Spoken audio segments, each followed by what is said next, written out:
Yeah, I just think it's a great time to be at Carolina, be in Chapel Hill. Now that I've been here 2 years, just what a great part of the country this is, and the excitement's never been higher. I think for Carolina football, which goes over to other avenues of athletics and other avenues of our life. So it's been great to be a part of that, and that's about all I have to open up with. Go ahead, front row on the right here, Coach. Hey Coach, Jeremiah Tasha with Charles on this Jeremiah. side.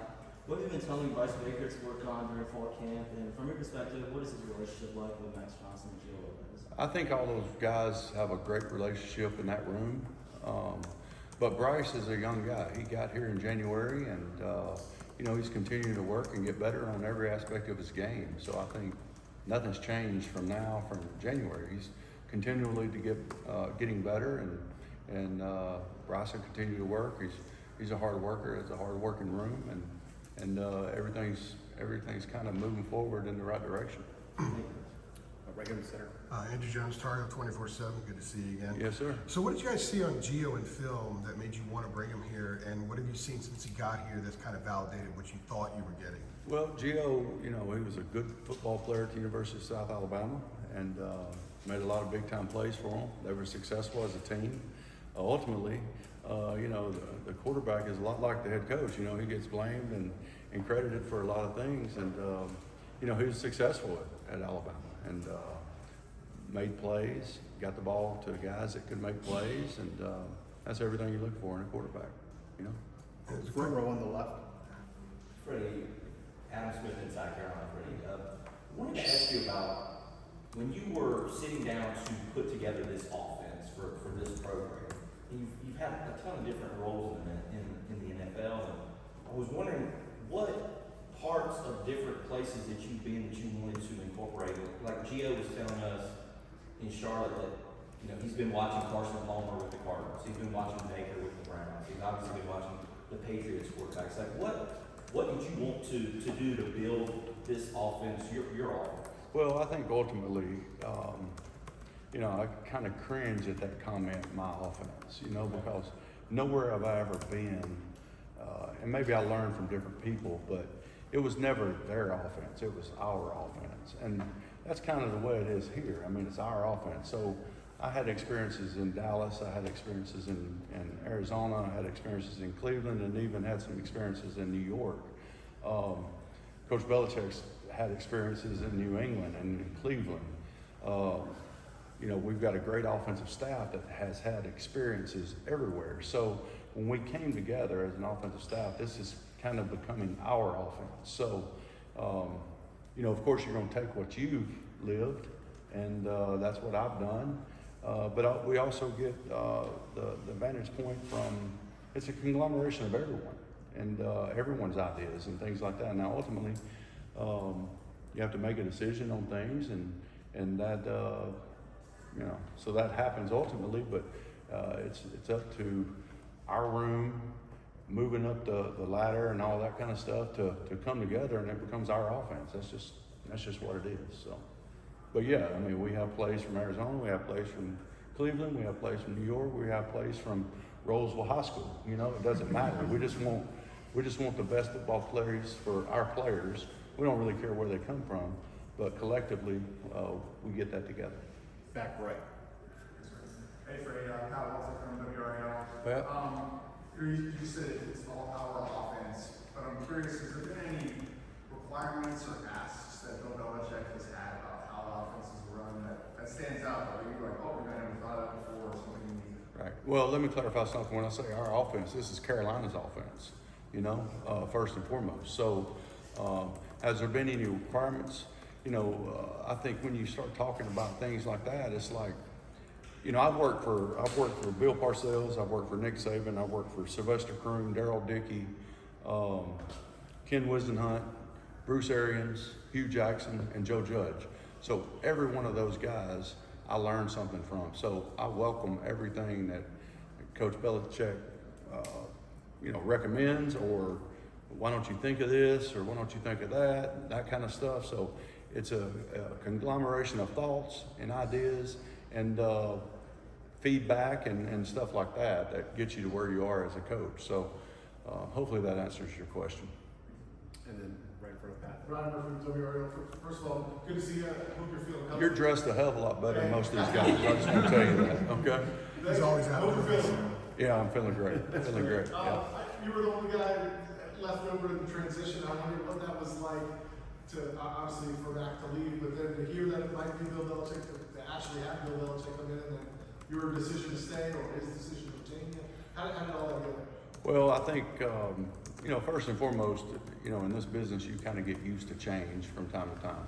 Luckily for me, I have never had to get used to it too often. I had I was in Arizona for 11 years and Cleveland for 2 and New York for 2. But, I've kind of been very fortunate from the standpoint of like my family's kind of grown up in the same place. My daughters went to 2 different schools and then they were off to college. So when Coach Belichick came in, of course, I was excited about him coming in because it's great to, like I said, I feel like I got cheated from only having 1 year with Coach Parcells.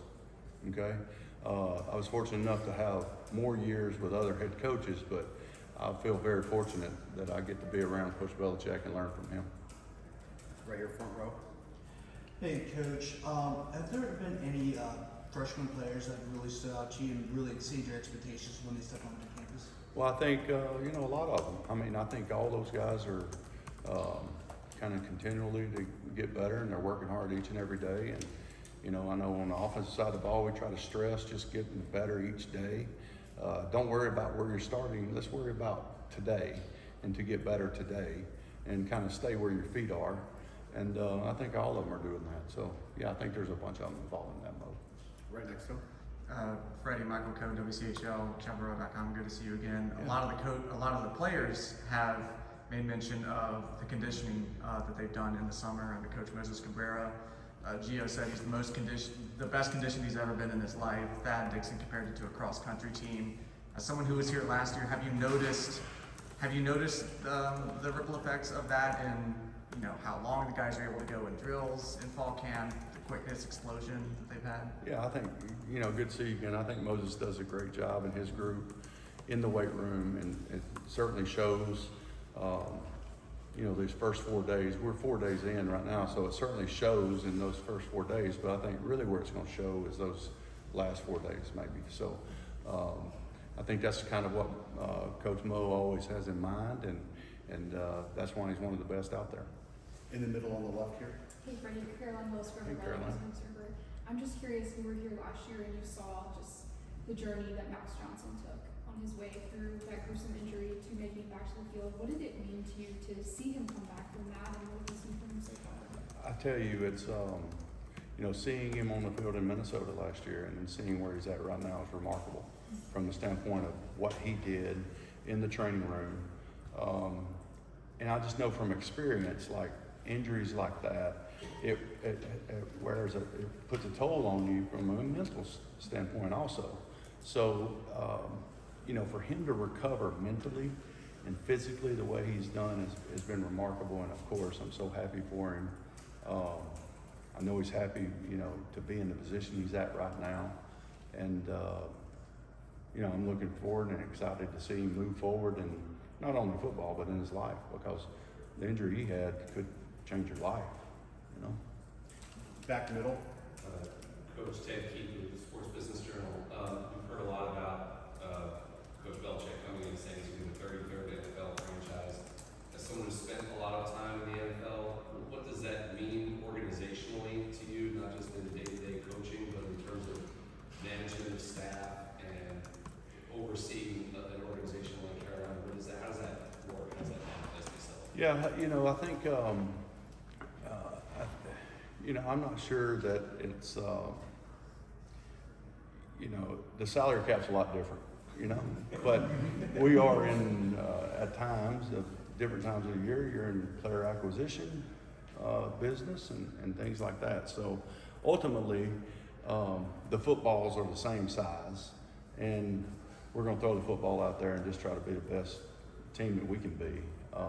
You'd probably have to expand on that with him, what exactly he means by that. does it feel a little bit more like an NFL organization than some other college stops you did? I think the last 2 or 3 years in college football has felt more like that.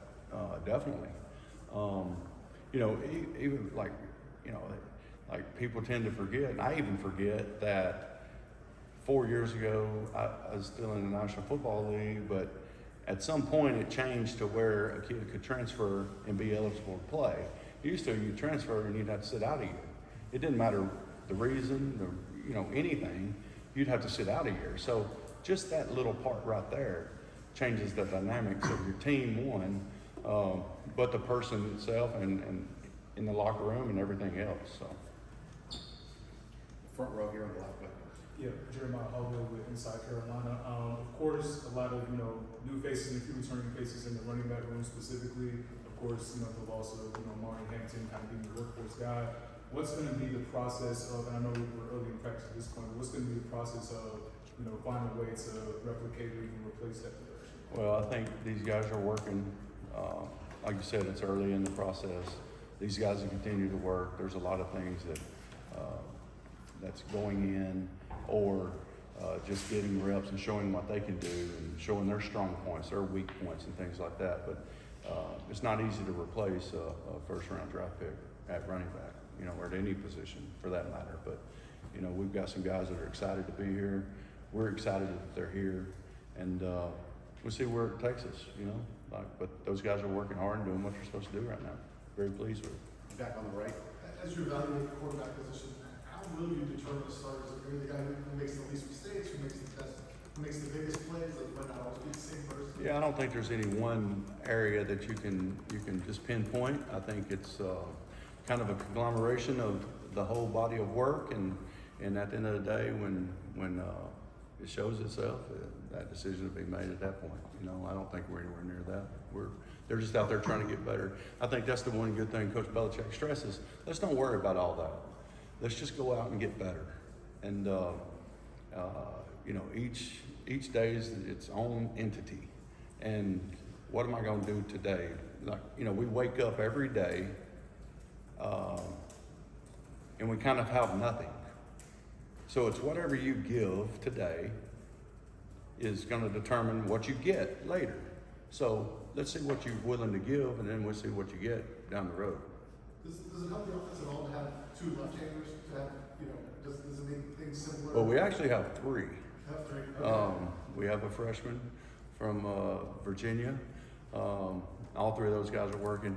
Is it a benefit? I don't know yet. I've never been around so many left-handed quarterbacks in my life. So I don't know. We'll figure it out. There you go. Front center here. Staying on the many changes, the fact that you have 9 offensive linemen who have started a lot, either here or somewhere else. Right. What does that do for the competition there? And you anticipate that's going to be some jockeying that takes place for a while there. Yeah, and I tell you, Chef Josh and Amber and those guys in the dining hall, I mean, they've had hell to pay too, feeding those guys. So it's being a little facetious there, but you know, it's great. Again, that's a position group that there's a lot of competition. We kind of welcome competition because we think you got 2 guys competing at guard, 3 guys competing at guard, whatever it may be. It's going to make all 3 of those guys better, or it shows itself, and you show who ends up being the starter or second team or whatever. So we welcome all that. So of course it's great. Quick follow. How versatile is the group, and how much versatility? You guys know what Austin Blasky's about. He's kind of moved around some. How much is having a guy like him that can kind of play everywhere sort of help you move forward, meshing this group? Yeah, I think a lot of these guys have versatility. We're kind of working through that right now, and we'll find out what the end result is. But a lot of them have versatility, which is a good thing, and you know, we'll sort through it at the end. Front row here. You kind of joke about feeding these guys, but Will already mentioned how the nutrition has kind of improved this year. Have you noticed specifically body type wise, or like slimming or adding muscle, that these guys have kind of changed? Well, I think there's you know, when you start talking about things like that, you're talking about different steps and different areas, and I think it goes back to Amber and nutrition, Chef Josh, and that's actually cooking the food, preparing the food, buying the food, and all that stuff, and you go to Moses. So, I mean, I'm very like, you know, everybody in this room knows that you can eat healthy all you want, but if you don't really exercise, you may still not be what you want to be, well, it's kind of falls into that, you know? Or you could exercise all day long, but you could go ruin it in the kitchen.